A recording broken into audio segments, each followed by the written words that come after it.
प्रेरणा स्रोत, पूरे देश में जिनकी नेतृत्व में हम सब गर्व के साथ ब्राह्मण समाज के काम करने में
ऐसे यशस्वी प्रेसिडेंट का मैं हृदय की गहराई से स्वागत भी करता हूं और धन्यवाद भी देता हूं कि आप जैसे लोग इस समाज को बहुत ऊंचाइयों पर ले जाएंगे, ऐसी मेरी संभावना है।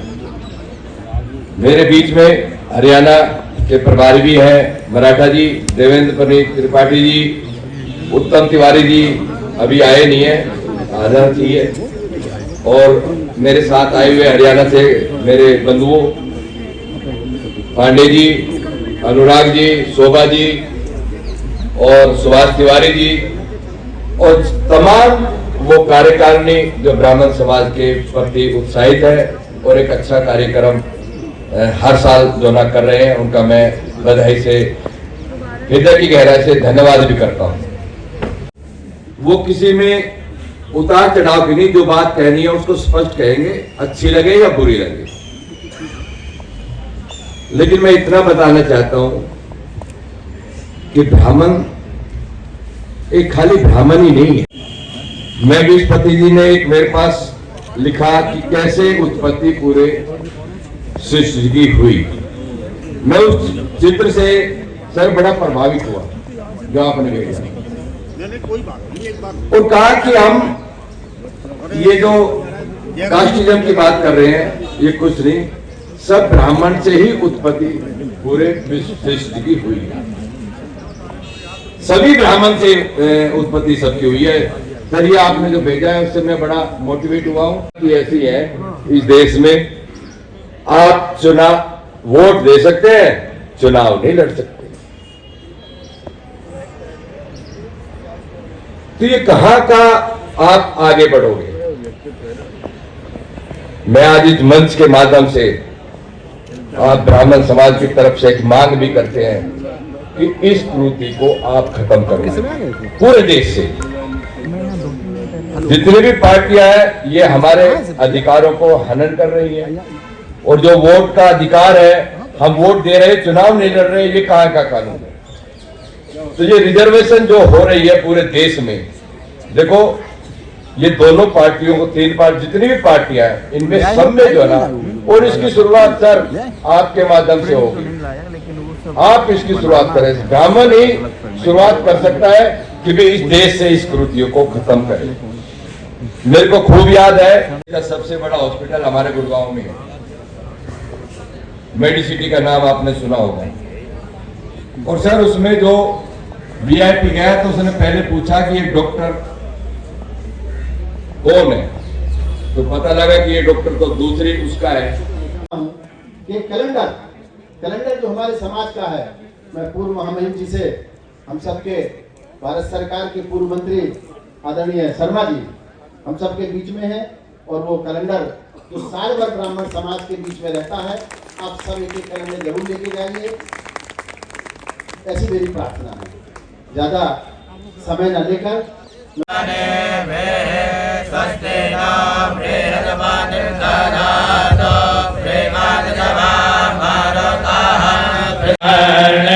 प्रेम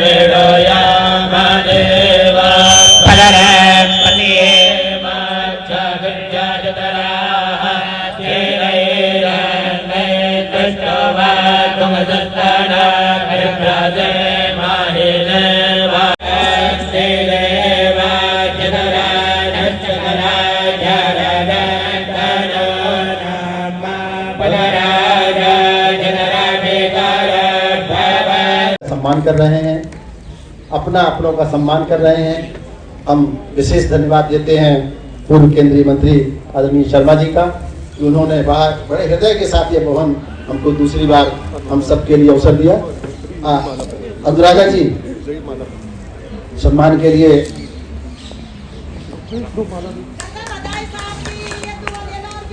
तालियों के साथ हम सब अतिथियों का सम्मान करें।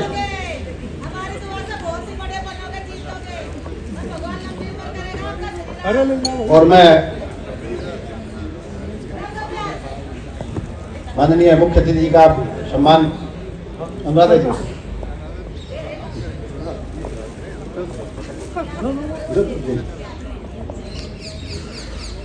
माननीय केंद्रीय मंत्री जी, अब सभी का लगभग आप लोग स्थान ग्रहण करें। मैं 2 मिनट हम सबको वरिष्ठ जनों को सुनना है और आप सबका भी परिचय करना है। अनुराधा जी से निवेदन करूंगा कि वे आए और सीधे अपने विचार, हमारे अध्यक्ष जी का समय की बड़ी मर्यादा है उनके जीवन में। समझ की प्रतीक्षा में, महासमर की प्रतीक्षा में सारे ताक रहे थे जी और पास के रथ को स्वयं केशव भाग रहे थे जी। रणभूमि के सभी नजारे देखकर में कुछ खास लगे। माधव ने अर्जुन को देखा, अर्जुन ने उधर लगे। कुरुक्षेत्र का महासमर पल में कभी सजा डाला। पाचन ने उठा, कृष्ण ने मुख से लगा बजा डाला। हुआ संतना जैसे ही सबका गर्जन शुरू हुआ। रथ चलना हुआ शुरू हुआ, सबका मंदन शुरू हुआ। कहा कृष्ण उत्पाद हो गए को नीचेला, गाड़ी पर को प्रत्यंचा को खींचेला। और आज दिखा दे इस रणभूमि में, और आज दिखा दे इस रणभूमि में योद्धा की तासीर यहाँ। इस धरती पर कोई नहीं अर्जुन के जैसा वीर यहाँ, इस धरती पर कोई नहीं अर्जुन के जैसा वीर यहाँ। बात सुनी माधव की तो अर्जुन का चेहरा उतर गया, बात सुनी माधव की तो अर्जुन का चेहरा उतर गया। एक धनुर्धारी की विद्या मानो जुआ उतर गया। बोले पाठ सुनो गाना, बोले पाठ सुनो गाना। ये जितने सम्मुख खड़े हुए हैं, हम तो इनसे सीख कर सारे भाई बड़े हुए हैं। इधर खड़े बाबा भीष्म ने मुझको गोद खिलाया है। द्रोण ने धनुष्वाण का सारा ज्ञान सिखाया है। सभी भाइयों पे प्यार उठाया कुंती महामारी ने, कभी कोई नहीं छोड़ी थी प्रभु माता गांधारी ने। कि जितने गुरुजन खड़े हुए हैं सब पूजने लायक है। वैसे तो हम ही छोटे हैं, जैसे ही है आखिर माधव सब ताऊ के बेटे हैं। जैसे भी है आखिर माधव सब ताऊ के बेटे हैं। और छोटे से विभाग के खातिर हिंसक नहीं बनूंगा मैं, छोटे से विभाग के खातिर हिंसक नहीं बनूंगा मैं। स्वर्ण डालकर अपने खुद का विध्वंसक नहीं बनूंगा मैं। तो सिंहासन स्वीकार नहीं। और रथ पर बैठ गया अर्जुन, और रथ पर बैठ गया अर्जुन, मुंह माधव से मोड़ दिया। रथ पर बैठ गया अर्जुन, मुंह माधव से मोड़ दिया। आंखों में आंसू भरकर गांडीव हाथ से छोड़ दिया, आंखों में आंसू भरकर गांडीव हाथ से छोड़ दिया। गांडीव हाथ से जब छूटा माधव भी कुछ बुलाए थे, गांडीव हाथ से जब छूटा माधव भी कुछ बुलाए थे। शिष्य पांच पर गर्व हुआ, मनी मन हर्षा। उसके बाद जगत गुरु का गीता ज्ञान शुरू हुआ, उसके बाद जगत गुरु का गीता ज्ञान शुरू हुआ। एक नजर में, एक नजर में, एक नजर में, एक नजर में रणभूमि के करकन डोल गए माधव। टकटकी बांधकर देखा एकदम अर्जुन, बोल गए माधव। रे पाग मुझे पहले बताते, रे पाग मुझे पहले बताते, मैं सम्मान नहीं करता। रे पाग मुझे पहले बताते, मैं सम्मान नहीं करता। तुम सारे भाइयों के खातिर कोई बात नहीं करता। पांचाली के तल पर लिपटी साड़ी खींच रहे थे वो, दोषी वो भी उतने ही है, जबड़ा खींच रहे थे जो। धरती से चढ़ गई कोई तो टुक नहीं बोले, बहुत लघु को लगन देखकर गंगा पुत्र नहीं खोले। तुम कायर बनकर बैठे हो, ये बात बड़ी विषर्मी है। तुम कायर बनकर बैठे हो, ये बात बड़ी विषर्मी है। संबंध नहीं से निभा रहे हो, तो लोग यहाँ धर्मी है। और हे पांडु के पुत्र, और हे पांडु के पुत्र, धर्म का कैसा कर्ज उतारा है। और हे पांडु के पुत्र, धर्म का कैसा कर्ज उतारा है। सोले होने थे आंखों में पर बहती जलधारा है, सोले होने थे आंखों में पर बहती जलधारा है। और गांडी उठाने में पार्थ, और गांडी उठाने में पार्थ, जितनी भी देर यहाँ होगी गांडी उठाने में पार्थ, जितनी भी देर यहाँ होगी इंद्रप्रस्थ के राजभवन में उतनी अंधेर वहाँ होगी। इंद्रप्रस्थ के राजभवन में उतनी अंधेर वहाँ होगी। अधर्म धर्म की गहराई में खुद को नाप रहा है। अधर्म धर्म की गहराई में खुद को नाप रहा है। अक्षरदान से तेज हुई और थर कांप रहा है।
और मैं प्रयागराज का रहने वाला हूँ और मुंबई में एज ए कंपोजर सिंगर काम करता हूँ, फिल्मों में और गाने करता हूँ मैं। और मेरा बहुत ही सौभाग्य है कि मैं यहाँ पर आने का मुझे सौभाग्य प्राप्त हुआ आप लोग के बीच में। और मैंने कुछ फिल्में की हैं जिसमें आप गर्लफ्रेंड मूवी है, अर्जुन कपूर की मूवी है और कुछ और भी तमाम फिल्में हैं, गाने किए हैं मैंने। और मुझे इस सभा में आकर बहुत अच्छा लग रहा है कि इतने गुणीजन लोग यहाँ पर बैठे हुए हैं और मैं एक कलाकार हूँ छोटा सा और बहुत अच्छा लगा आपके सामने प्रस्तुत करके। बहुत बहुत धन्यवाद। हिंदी मीडियम में ही पढ़ाई हुई थी और जैसे अभी हमने बात हो रही थी कि मेरे पिताजी खुद टीचर थे और मेरे ग्रैंडफादर मेरे दादाजी एक वैद्य थे विजयगढ़ के। तो उस बैकग्राउंड से जैसा अभी हम यहाँ पे बात कर रहे हैं, एक बिजनेस के क्षेत्र में आने का मतलब था कि अपने घर में सबसे ज्यादा उद्दंड होना होता है। सब लोगों का मानना था कि आप स्टूडेंट बन के, मतलब जब मैं कॉलेज में आया तो मैंने पूछा कि सबसे ज्यादा सैलरी किसको मिलती है, थोड़ा सीईओ को मिलती है। तो मैंने पूछा सीईओ कैसे बनते हैं, तो जो कॉलेज सीईओ होते हैं वो तरह से हंस के बोला तो अपनी कंपनी वाला उसमें तुम सीईओ बन सकते हो। तो मुझे लगा यही तरीका होता है। कभी कुछ ऐसी कही हुई बात जो कि किसी ने किसी और तरीके से कही हो, वो एक गाइडेंस बन जाती है। वैसी बात हुई मेरे साथ। मैं इंजीनियरिंग कॉलेज में पढ़ा और मैं 1998 में ग्रेजुएट हुआ। उस टाइम पे मोरलेस सब लोग यूएस जा रहे थे और मेरी मम्मी से मैंने बात करी, क्योंकि हमारे घर में वो वाला रहता है कि आप पापा से बात नहीं करते हो, मम्मी से बात करते हो। तो उसके अंदर मैंने अपनी मम्मी से बात करी कि मैं यूएस नहीं जाना चाहता, मैं यहीं रहना चाहता हूँ। माँ ने बताया कि तुम यहीं पे रहना चाहते हो। मैं कहा हाँ, क्या हुआ? तो मैंने बोला कि अगर सब लोग यूएस चले जाएंगे तो देश में काम करने में कौन देता है। तक बजनी चाहिए अपने बीच का है, जिन्हें ये गर्व हो रहा है कि वो ब्राह्मण।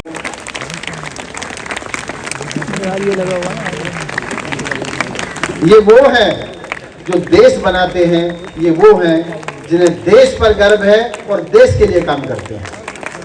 Nation is first.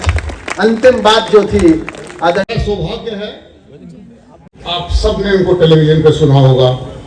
और भगवान परशुराम जी का जो रौद्र रूप कभी कभी उस सैंपल पे,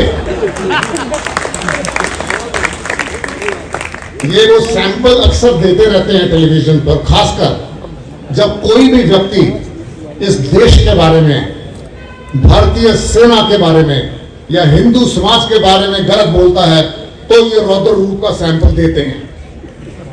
जनरल बख्शी सेना मेडल, विशिष्ट सेवा मेडल एक ऐसे परिवार से हैं जहां इनके बड़े भाई कैप्टन बख्शी ने 1965 में देश के लिए लड़ते हुए वीर गति प्राप्त करी।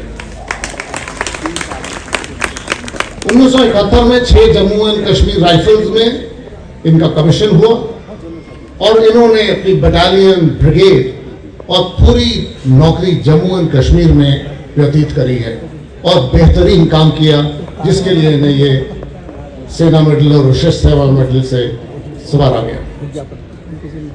काउंटर इंसर्जेंसी ऑपरेशन, आपको मालूम है जम्मू एंड कश्मीर में इस समय जो थोड़े हालात सुधरे हैं वो केवल इसलिए सुधरे हैं कि भारतीय सेना का जम्मू एंड कश्मीर में दम है और इसीलिए जम्मू एंड कश्मीर में आप आज पर्यटन कर सकते हैं। जम्मू एंड कश्मीर के इस तरह के हालात सुधारने में जनरल बख्शी का बहुत बड़ा हाथ रहा है।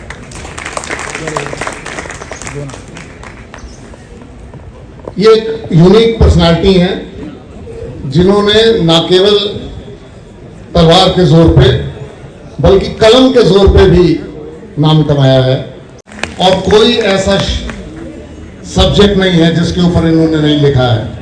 He has written on every conceivable international relations, every conceivable security need. He has written on every possible security challenge that the nation can face. We are proud to listen to him. And आज उन्होंने Hinduism के ऊपर एक किताब यहाँ पे inaugurate करी है। किताब पीछे उपलब्ध है, आप सब अगर चाहें तो खरीद सकते हैं। वो है on limited Wars in south Asia. वो जब आपके बीच में आएंगे तो इसके बारे में शायद कुछ बोलेंगे।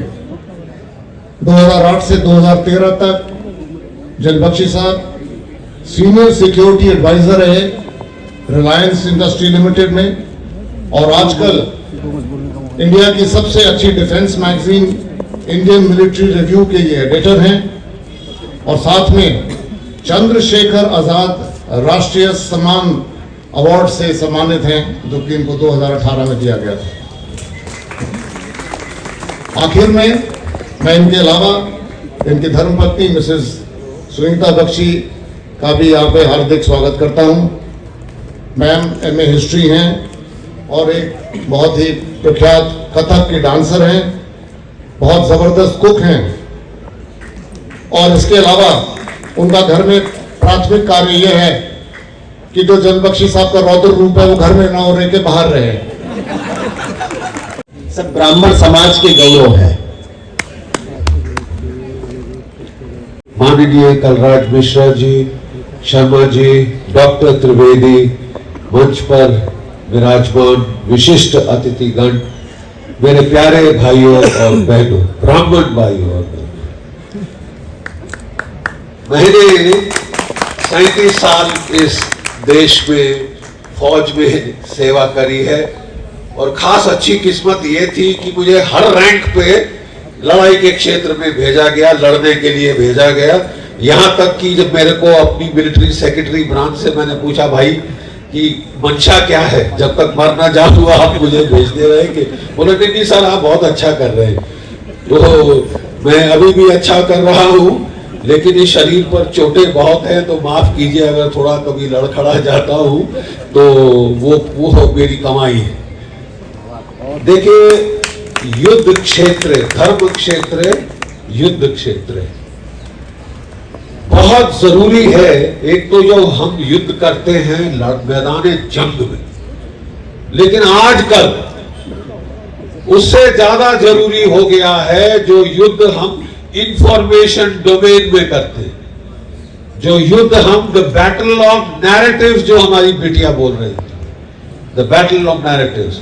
If you don't have a narrative of your own, you will soon become a part of somebody else's narrative. अगर आपकी अपनी कहानी नहीं है, आपने नहीं बनाया, आप दूसरों के नैरेटिव के हिस्सा बन के मरोड़ दिए जाएंगे। और खुदा ना खास्ता हमारी जो सभ्यता है, जो दुनिया की प्राचीनतम सभ्यता है, ये जो अंग्रेजों का राज आताताई तो हम पे बहुत आए हैं, ठीक है साहब, 10वीं शताब्दी से लेकर हमारे पे हमला हुआ, हमारे मंदिर तोड़े गए, हमारे लाइब्रेरीज को जलाया गया, हमारी औरतों की इज्जत लूटी गई, ठीक है साहब। लेकिन उससे ज्यादा नुकसान जो है हमको कर गए ये 250 साल के जो अंग्रेज यहाँ जो राज कर गए, वो नैरेटिव्स तोड़ के गए हैं।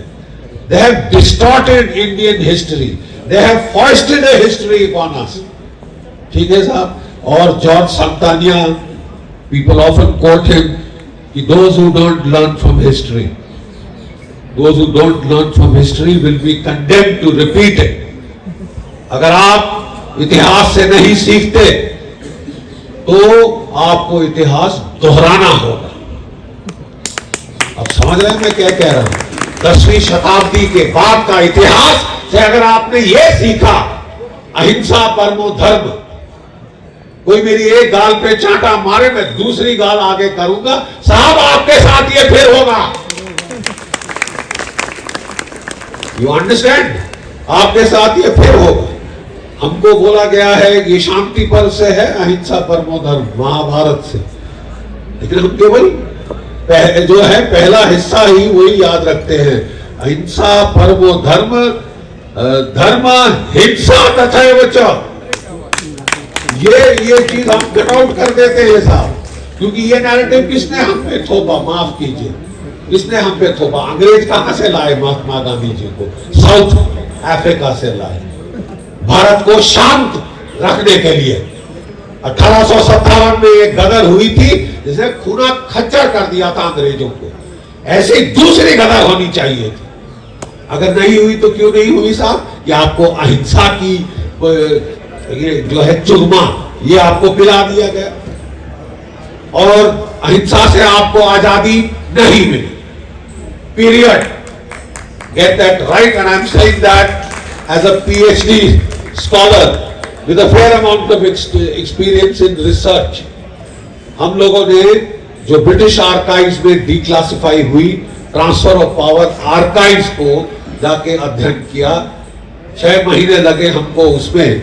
और साहब आपको आजादी किसने दी? अंग्रेजों ने दी, ठीक है साहब, लेकिन आपको जो कहानी लिखी है आजादी की, जो मेरे सारे भाई बंधु हैं हमारे IAS के दिग्गज, उनको पढ़ना पड़ती थी किताब freedom struggle Bipin Chandra, 650 page की किताब है साहब।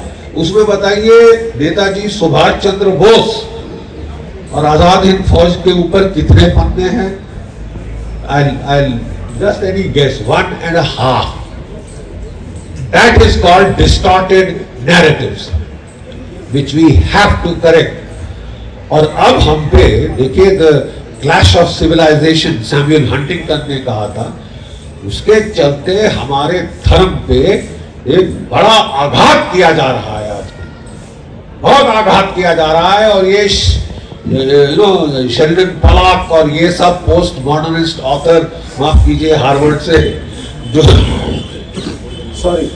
जो हार्वर्ड से जो है एक कंसर्टेड साइकोलॉजिकल वॉरफेयर। जब मैं सेना में था, लड़ाई का हर मैदान तो मैंने देख लिया। जब मैं मिलिट्री ऑपरेशंस डायरेक्टरेट में था, तब मेरे को स्पेशलाइज करने के लिए बोला गया information warfare, and I was thanked. I was the first the brigadier general staff information warfare in northern command. अब मैं पेंशन ले चुका हूं, लेकिन वो इंफॉर्मेशन की लड़ाई जारी है। तभी टेलीविजन पे जाना जरूरी है, तभी सोशल मीडिया पे जाना जरूरी है, ये बैटल्स वेज करने के लिए, नहीं तो फिर हमारा वही हाल होगा जो पहले था। खुशी की बात यह है कि हमारे नैरेटिव्स चेंज हो रहे हैं, नेशनल लेवल पे हमारे नैरेटिव्स चेंज हो रहे हैं। नेताजी सुभाष चंद्र बोस की मूर्ति 12 साल लगे हमको, बट हम उसको इंडिया गेट के पीछे ले आए हैं, जहां कभी जो किंग जॉर्ज 5 का पुतला होता है। तो ये जो किताब मैंने लिखी है, मैं चाहूंगा आप लोग प्लीज जरूर देखिए इसको। कभी विस्तार में मैं समय मांगकर इसके ऊपर चर्चा करना चाहूंगा, लेकिन बात यह है कि आज हमको सबसे बड़ी लड़ाई जो लड़नी है, अपने वजूद की लड़ाई, अपने नैरेटिव की लड़ाई।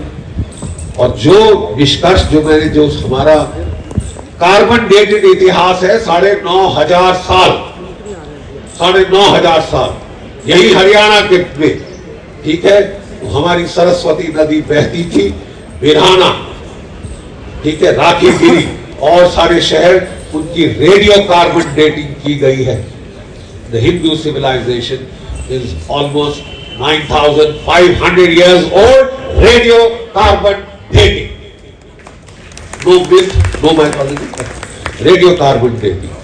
ये इतिहास मैंने इसको कलेक्ट करने की कोशिश की है ऑन एम्पेरिकल साइंटिफिक फैक्ट्स।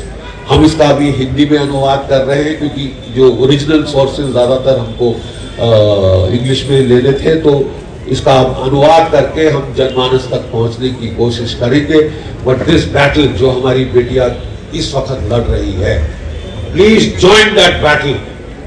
और मैं आपको बता दूं, कुछ है हम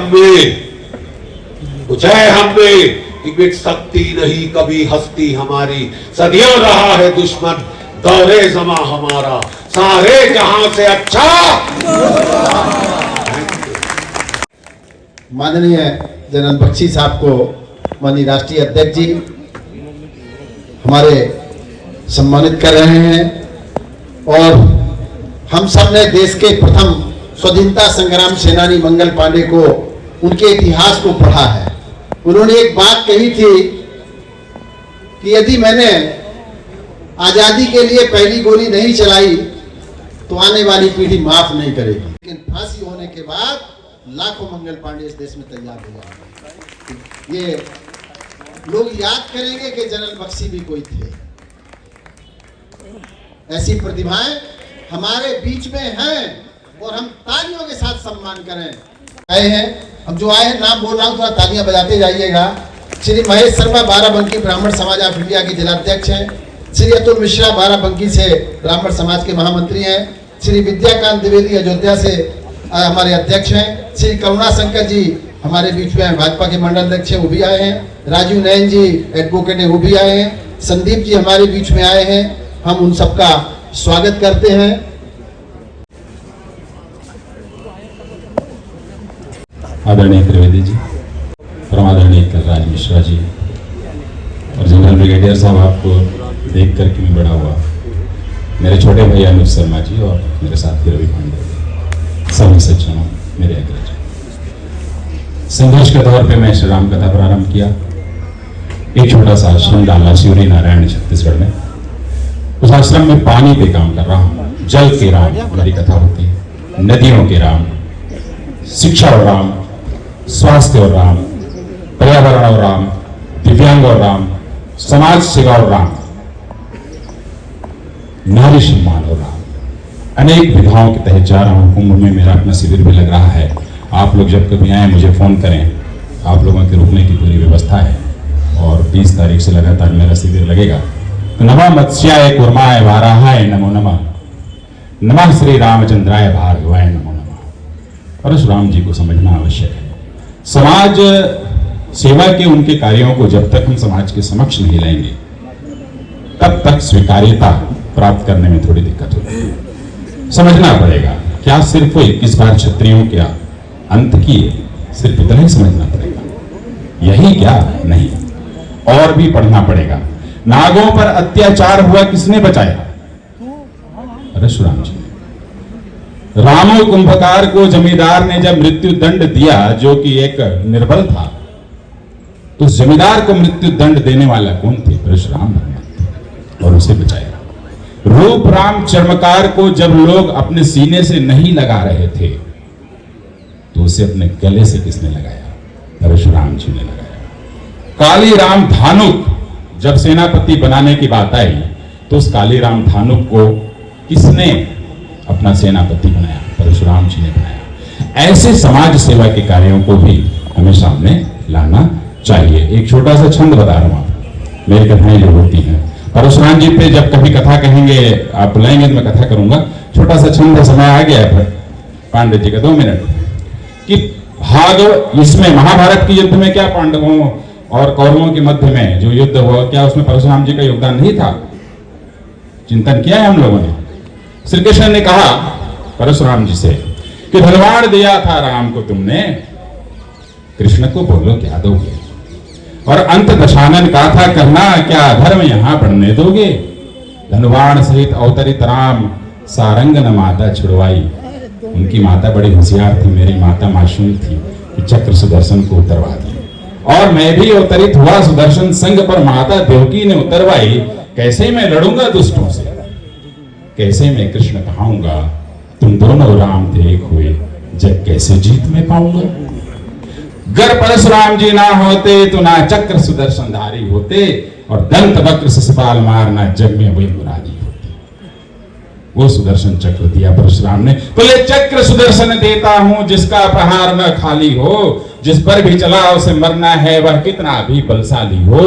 और वृंदावन राधा प्रेमी है तो तू मुरलीधर ही कहाता है, पर मैं परशुराम चक्र सुदर्शन धर कर ही तो जग में प्रसिद्ध हो जाएगा और मल्ल युद्ध में बलदाऊ भी अपना रूप दिखाएंगे। जब जब तुम्हें जरूरत होगी हर समय काम में आएंगे। वो है परशुराम, यदि सुदर्शन ना होता तो कृष्ण महानायक ही बन पाते।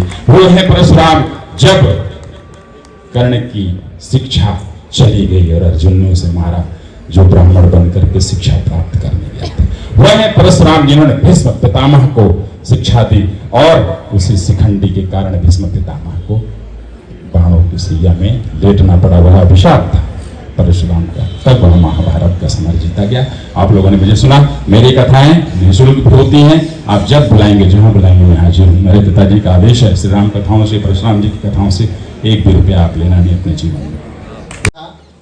इसके बाद इन्होंने सोचा कि मैं राम की और जल पर कथा करूंगा। ये पिता के आदेश पर अच्छा कर रहे हैं। जो संघर्ष करता है वही तो निखरता है। परीक्षण तो लोहे का थोड़ी होगा, सोने का होता है।